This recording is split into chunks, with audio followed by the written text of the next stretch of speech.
Chadha. Sir, thank you for giving me an opportunity to speak on this bill. Sir 22 lakh बच्चे रोज 18 घंटे की मेहनत, एक 3 घंटे का एग्जाम, लेकिन एक कैमरा फोन, व्हाट्सएप पर एक मैसेज, टेलीग्राम पर एक पीडीएफ, रात 2 बजे पेपर लीक, सब खत्म, स्टूडेंट की सारी मेहनत बर्बाद. Therefore, sir, I rise today to speak wholeheartedly in support of the students of India and to welcome the Public Examination Amendment Bill 2026. Sir, paper leak जैसी सीरियस बीमारी का परमानेंट इलाज करना होगा. जैसे कैंसर का इलाज क्रोसिन खिलाकर नहीं किया जा सकता, ठीक वैसे ही पेपर लीक जैसी प्रॉब्लम का इलाज मीडिया साउंड बाइट से नहीं बल्कि इंस्टीट्यूशनल सॉल्यूशन से होगा, जो आज हमारी सरकार इस बिल के माध्यम से करने जा रही है by introducing India's first ever anti paper leak framework. सबसे पहले मैं नीट के स्टूडेंट्स को कुछ कहना चाहूंगा. आपका गुस्सा जस्टिफाइड है, आपकी पेन रियल है और आपको एग्जामिनेशन सिस्टम से जो कंप्लेंट है वो कंप्लेंट भी जेन्युइन है.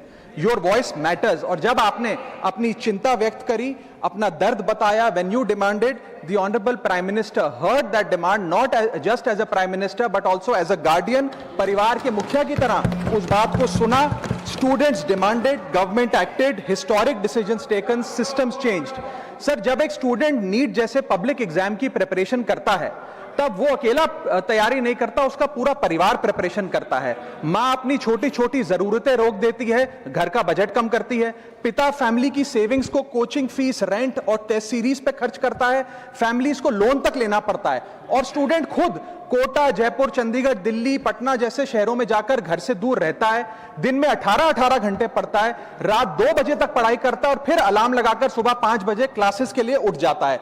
परिवार से दूर, कोई सोशल लाइफ नहीं, कोई त्योहार फेस्टिवल नहीं, सोशल मीडिया, फ्रेंड से दूर, और अपनी स्लीप और अपनी हेल्थ से भी कॉम्प्रोमाइज करता है, क्योंकि उसे पता है कि जब वो पेपर लिखेगा तो सिर्फ पेपर नहीं, अपनी फैमिली के लिए एक बेटर फ्यूचर लिखने जा रहा है. और फिर एक दिन एग्जाम की तारीख पर उसे पता लगता है कि 3 साल से वो जिस पेपर की तैयारी कर रहा था वो पेपर किसी ने पहले ही पैसे देकर हासिल कर लिया, पेपर लीक हो गया. और इस समय सर सिर्फ पेपर लीक नहीं होता, उस स्टूडेंट का मेहनत, उसकी ड्रीम्स, उसकी सेल्फ बिलीफ, उसका ट्रस्ट, उसकी एस्पिरेशंस, ये सब लीक होती हैं और उसकी मेंटल और फिजिकल हेल्थ पे असर पड़ता है. I understand that pain sir, because मैं खुद भारत के अभी कुछ साल पहले ही भारत के एक पब्लिक एग्जामिनेशन सिस्टम का स्टूडेंट रहा, चार्टर्ड अकाउंटेंसी का. And sir, because I have spent enough time in this house critiquing the government, I have earned the right to say my next sentence with full conviction and sincerity कि जब बात students की आई, when it came to our students and the youth of India, the government heard, the government actioned and the government delivered. Students का feedback लिया, students की demands को honour किया और ये डेमोन्स्ट्रेट किया कि सरकार स्टूडेंट्स के साथ खड़ी है. जिस उम्मीद के साथ स्टूडेंट्स ने अपनी मांग प्राइम मिनिस्टर साहब के सामने रखी, उस चिंता को, उस दर्द को समझते हुए तमाम एक्शन लिए गए, तमाम स्टेप्स लिए गए, जैसे कि शॉर्ट टर्म और long term steps. Number 1, paper leak के बाद इमीडिएटली री एग्जाम कराया गया ताकि साल बर्बाद ना हो. जांच सीबीआई को सौंपी, एसआईटी का गठन हुआ, स्पेशल इन्वेस्टिगेशन टीम, जिसने 13 लोग मेन किंगपिन समेत गिरफ्तार किए. मात्र 75 दिन में, आज से 2 दिन पहले जब 75 दिन पूरे हुए जांच के, चार्जशीट भी फास्ट ट्रैक कोर्ट में दर्ज करा दी गई. जांच को महीनों सालों लटकाया नहीं. 47 नेशनल टेस्टिंग एजेंसी के ऑफिसर्स को शंट आउट किया गया. एजुकेशन सेक्रेटरी का तबादला हुआ, यहां तक कि मॉरल ग्राउंड्स पे हमारे ऑनरेबल होम एजुकेशन मिनिस्टर ने इस्तीफा तक दिया और स्टूडेंट प्रोटेस्टर्स के खिलाफ जो केसेस थे उन्हें विड्रॉ किया गया. बीरीड फैमिलीज जिसके अपने किसी घर के बच्चे को, किसी स्टूडेंट को खो दिया, उसको कॉम्पनसेशन दी जा रही है. एग्जाम सिक्योरिटी प्रोटोकॉल्स को स्ट्रेंथन किया जा रहा है और अगली बार से यह नीट का पेपर ओएमआर शीट से नहीं बल्कि फुल्ली कंप्यूटर बेस्ड टेस्टिंग से कराया जाएगा ताकि remotest chance of paper leak भी एलिमिनेट कर दिया जाए. इसी के साथ साथ सरकार ने एक हाई पावर टास्क फोर्स का गठन किया है जो फर्दर रिफॉर्म्स अंडरटेक करेगी कि भारत के पब्लिक एग्जामिनेशन सिस्टम की इंटेग्रिटी को कैसे प्रिजर्व और प्रोटेक्ट किया जाए. और इसमें इंडिया के मोस्ट अक्लेम्ड एक्सपर्ट्स जैसे कि नंदन नीलकनी साहब को समिति में डाला गया है. इसी के साथ साथ डेटरेंस क्रिएट करने के लिए, अपराधी के मन में खौफ पैदा करने के लिए एक ऐसा कानून लेकर आज सरकार सदन में आई है जिसके पास होने के बाद कोई अपराधी सपने में भी यदि पेपर लीक करने का सोचेगा तो उसकी रूह कांप जाएगी। पहली चीज, पेपर लीक को एक इंडिविजुअल द्वारा किया गया क्राइम नहीं, बल्कि एक ऑर्गेनाइज सिंडिकेट नेटवर्क द्वारा किए गए क्राइम के तौर पे ट्रीट किया जाएगा, जिसमें इनसाइडर हो, कोचिंग माफिया हो, लॉजिस्टिक वेंडर हो, प्रिंटिंग प्रेस हो, सॉल्वर गैंग हो, एग्जाम ऑफिशियल्स हो, सब पर कार्रवाई होगी। सबको दोषी करार देने के बाद, गिल्टी करार देने के बाद 10 साल तक की जेल होगी और 10 करोड़ रुपए तक का जुर्माना लिया जाएगा। सारे ऑफेंसेस को cognizable, non bailable, non compoundable बनाया गया। एक स्पेशल टास्क फोर्स का गठन किया गया कि अब कभी भी यदि पेपर लीक की संभावना भी उत्पन्न होती है तो यह स्पेशल टास्क फोर्स जांच करेगी और यह इन्वेस्टिगेशन सालों साल नहीं लटकाई जाएगी। 2 महीने के अंदर अंदर से इस इन्वेस्टिगेशन को कंप्लीट करना होगा। और इसी के साथ साथ फास्ट ट्रैक कोर्ट्स का गठन किया, जो ये इंश्योर करेंगे कि इसमें स्पीडी ट्रायल हो, डे टू डे ट्रायल हो, स्पेशल पब्लिक प्रोसिक्यूटर होगा, 3 महीने में पनिशमेंट सुनाई जाएगी। सर मैं बता दूं, हमारे देश में fast track courts heinous crimes के लिए बने हैं, जैसे कि क्राइम्स अगेंस्ट वुमेन, रेप और पॉस्को जैसे अपराध के लिए। आज हमने पेपर लीक को उस हीनियस क्राइम्स की कैटेगरी में ला खड़ा किया है सर। इसी के साथ साथ सर, इंस्टीट्यूशनल और systematic reforms will demonstrate zero tolerance towards paper leak, और इससे भारत की इंडियन पब्लिक एग्जामिनेशन सिस्टम की इंटेग्रिटी को हम प्रिजर्व और प्रोटेक्ट कर पाएंगे। ये सब इसलिए हुआ because sir there is nothing more important than the students and their future. Sir their voices mattered, their voices were heard and systematic and systemic changes have been brought in. उनकी आवाज को, students की आवाज को कोई political challenge नहीं, बल्कि एक परिवार की भीतर की चिंता की तरह समझकर, जैसे घर के बच्चे घर के बड़े से अपनी चिंता व्यक्त करते हैं, दर्द व्यक्त करते हैं, डिमांड्स रखते हैं, ठीक वैसे ही सरकार ने ये तमाम फीडबैक लेते हुए एक्शन लिया। Sir Benjamin Franklin, American philosopher, statesman, diplomat रहे, उन्होंने कहा था, well done is better than well said. सालों तक इस देश में पेपर लीक होता आया, लेकिन सिर्फ डिस्कशन और सिर्फ साउंड बाइट हुई। आज एक्शन हो रहा है, सिस्टमैटिक रिफॉर्म्स आ रहे हैं और भारत का पहला एंटी पेपर लीक फ्रेमवर्क बनके तैयार है और आपके सामने है। सर इसी के साथ साथ पेपर लीक किसी एक पार्टी का, किसी एक सरकार का ऑफिसर या मिनिस्ट्री की देन नहीं है, और ये कोई 2026 का फिनोमेना भी नहीं है। सर मैं बता दूं कि सर जब बात अकाउंटेबिलिटी की हो, मोरालिटी की हो, जवाबदेही की हो, तो इसलिए इससे जब बात अकाउंटेबिलिटी की हो, मोरालिटी की हो, जवाबदेही की हो, तो सर ये इससे तय नहीं होना चाहिए कि पेपर लीक कौन से राज्य में हुआ, कौन सी मिनिस्टर के अंडर हुआ, कौन सी पार्टी में हुआ, क्योंकि ये एक पैन इंडिया ऑर्गेनाइज्ड क्राइम है, क्रॉनिक डिजीज है। मैं ये बात इसलिए कह रहा हूं क्योंकि 19 जुलाई 2026 को, आज से मात्र 10 दिन पहले, पंजाब के अंदर एक फार्मेसी ऑफिसर रिक्रूटमेंट का एग्जाम हुआ। उसमें मैसिव इरेगुलरिटीज देखी गई, ब्लूटूथ डिवाइसेस के माध्यम से लाइव चीटिंग चल रही थी, और चीटिंग सिंडिकेट वो चीटिंग फैसिलिटेट कराने के लिए 13 लाख रुपए का रेट चार्ज कर रहा था। यही नहीं सर, आम आदमी पार्टी की सरकार जब पंजाब में बनी तब से अभी तक नायब तहसीलदार के एग्जाम में इरेगुलरिटीज देखी गई और लार्ज स्केल चीटिंग हुई।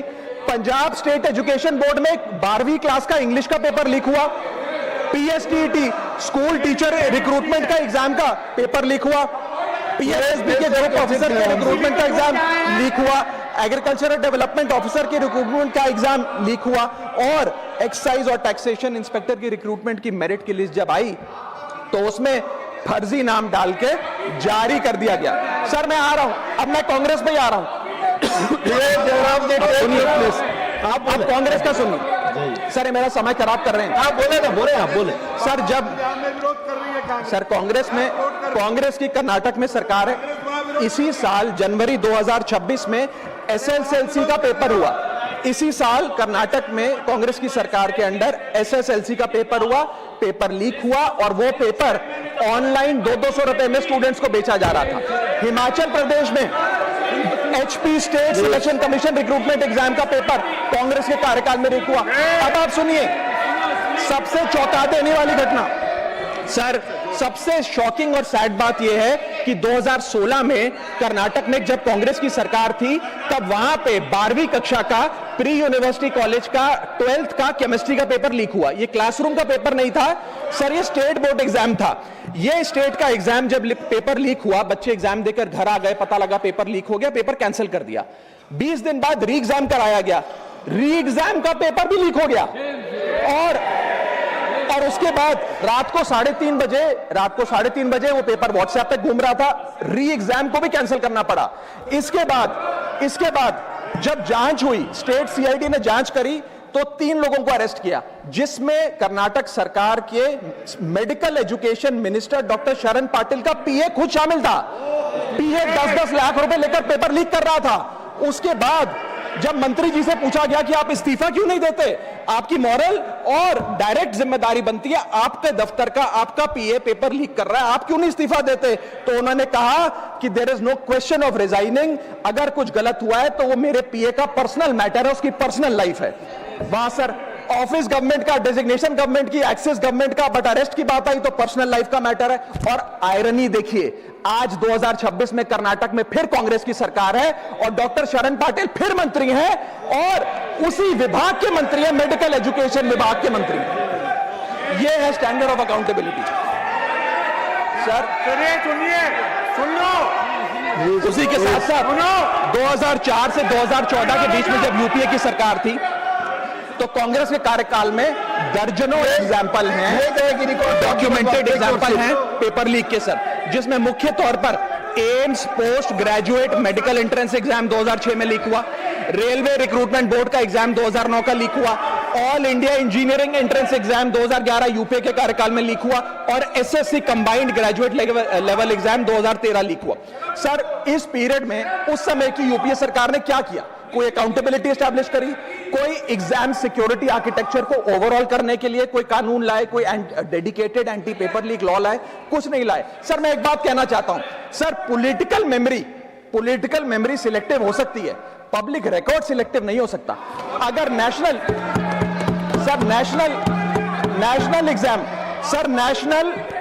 एग्जाम का पेपर लीक अगर नेशनल क्राइसिस है, जो कि है, तो सर ऑपोजिशन रूल स्टेट का पेपर लीक एक लोकल इंसिडेंट कैसे हो सकता है? सर स्टूडेंट में तो फर्क नहीं होता। अगर नीट के स्टूडेंट्स का पेन जेन्युइन है, जो कि जेन्युइन है, तो सर पंजाब के फार्मेसी एग्जाम के स्टूडेंट्स का और कर्नाटक के एसएलसी एग्जाम के स्टूडेंट्स का पेन भी जेन्युइन है। स्टूडेंट का पेन पार्टी देखकर चेंज नहीं होता और ठीक उसी तरह रिफॉर्म और अकाउंटेबिलिटी भी पार्टी देखकर चेंज नहीं हो सकती। अब मैं स्टूडेंट्स के बारे में कुछ कहना चाहता हूं। सर देयर वॉइस मैटर्स, उनकी मांगे जायज हैं। सर स्टूडेंट्स द्वारा प्रोटेस्ट करना, सवाल पूछना, डिमांड रेस करना, कोर्ट जाना, पीसफुल मार्च निकालना, ये सब उनका संवैधानिक अधिकार है और ये करना भी चाहिए। लेकिन सर स्टूडेंट का प्रोटेस्ट स्टूडेंट का रहे, किसी पॉलिटिकल पार्टी की रैली ना बन जाए, वे अपना माइक किसी को आउटसोर्स ना करे, क्योंकि सर स्टूडेंट की लड़ाई तो एग्जाम सिस्टम को सिक्योर बनाने की है, नेताओं की लड़ाई अपनी सोशल मीडिया रीच बढ़ाने की है। सर जब पॉलिटिकल लीडर्स प्रोटेस्ट के टाइम पर बैरिकेड के आगे स्टूडेंट को भेज खुद कैमरे की सेफ साइड पे रहें, तो उनसे पूछिए कि रिस्क मेरा और रील तुम्हारी, ये पार्टनरशिप कैसी? सर स्टूडेंट का मूवमेंट स्टूडेंट के फ्यूचर के लिए है, किसी फ्लॉप पॉलिटिकल पार्टी के कमबैक के लिए नहीं है सर। और जो पॉलिटिकल पार्टी के अपने खुद के फ्यूचर का आता पता नहीं, वो स्टूडेंट के फ्यूचर की क्या लड़ाई लड़ेगी सर? स्टूडेंट्स को जस्टिस चाहिए, पॉलिटिकल पार्टी को फुटेज। स्टूडेंट को एग्जाम सिक्योर करना है, पॉलिटिकल पार्टी को वायरल क्लिप। स्टूडेंट का सवाल फ्यूचर का है, नेता का कैलकुलेशन अगले इलेक्शन का। इसीलिए मैं ऑपोजिशन पार्टीज को कहना चाहता हूं, don't use students emotion for your political promotion. ये लड़ाई बीजेपी वर्सेस कांग्रेस नहीं है, ये लड़ाई मेरिट वर्सेस माफिया की है, मेहनत वर्सेस सेटिंग की है। और सर एक बात और, सर आज हमारे स्टूडेंट्स पर पढ़ाई का बहुत स्ट्रेस है। हमारे समाज ने, हमारी सोसाइटी ने आज बच्चों का, क्योंकि हम बेस्ट चाहते हैं, अपनी बच्चों से पढ़ाई संबंधित एक्सपेक्टेशन को प्रेशर में बदल दिया है। और ये प्रेशर सर स्कूल से ही शुरू हो जाता है। जब बच्चा 10वीं क्लास का बोर्ड का एग्जाम दे रहा होता है तो बोला जाता है ये क्रिटिकल ईयर है, अच्छे मार्क्स लाने हैं, नहीं तो स्ट्रीम नहीं मिलेगी, पूरा करियर बर्बाद हो जाएगा। 12वीं क्लास में जाता है तो प्रेशर और बढ़ता है, बोला जाता है ये लाइफ का टर्निंग पॉइंट है, आगे की जिंदगी कैसे डिसाइड होगी। जेईई, नीट, सीयूईटी, तमाम एंट्रेंस एग्जाम की तैयारी का प्रेशर अलग। और सर जब कॉलेज पहुंचता है तो एक अलग ही लेवल का प्रेशर होता है, उसको बोला जाता है सीजीपीए ठीक रखो वरना प्लेसमेंट नहीं मिलेगी। ये पूरी लाइफ का सवाल है, करियर का सवाल है, हर स्टेज पर प्रेशर का सिलेबस बढ़ता जाता है, बढ़ता जाता है, बढ़ता जाता है। और ओवरऑल सर इंडिया में कंपटीशन बहुत फास्ट स्पीड पे बढ़ रहा है, लेकिन उसी के साथ साथ कंपैरिजन भी बहुत फास्ट स्पीड पे बढ़ रहा है। सबसे पहले जब बच्चा स्कूल जाता है तो अपने स्कूलमेट्स क्लासमेट से कंपैरिजन होता है, कोचिंग सेंटर जाता है तो वहां कोचिंग सेंटर के स्टूडेंट से कंपैरिजन होता है, ऑल इंडिया रैंकर से कंपैरिजन होता है, घर आता है तो पड़ोसी और रिश्तेदारों के बच्चों से कंपैरिजन होता है। ये कंपैरिजन मोटिवेशन नहीं सर, प्रेशर और स्ट्रेस में बदलता जा रहा है। सर जैसे 3 इडियट्स पिक्चर में कहा था ना, काबिल बनो कामयाबी झक मारकर पीछे आएगी, ठीक उसी तरह समाज को, हम सबको, अगर कोई स्टूडेंट चिंतित दिखे, स्ट्रेस में दिखे, उसे कहना चाहिए कि एग्जाम इंपॉर्टेंट है लेकिन तुम एग्जाम से ज्यादा इंपॉर्टेंट हो सर, क्योंकि घर स्टूडेंट का सेफ स्पेस होना चाहिए सर, दूसरा एग्जाम सेंटर नहीं। और एक रैंक सर एक रैंक रिजल्ट डिसाइड कर सकती है बच्चे का, उसका फ्यूचर नहीं, वैल्यू नहीं, उसकी पूरी जिंदगी नहीं। और अंत में sir I just take 1 more minute sir, अंत में मैं अपने वेल विशर्स को भी कुछ कहना चाहूंगा जो पिछले कुछ समय से मुझे कह रहे थे कि राघव आप नीट के इशू पर कब बोलोगे, आपको हम सुनना चाहते हैं। मैं बड़ी हम्बली कहना चाहता हूं सर, जब मैं ऑपोजिशन में बैठता था तब सवाल मेरा हथियार था, आज मैं ट्रेजरी बेंचेस पर बैठता हूं, आज सोल्यूशन मेरी जिम्मेदारी है।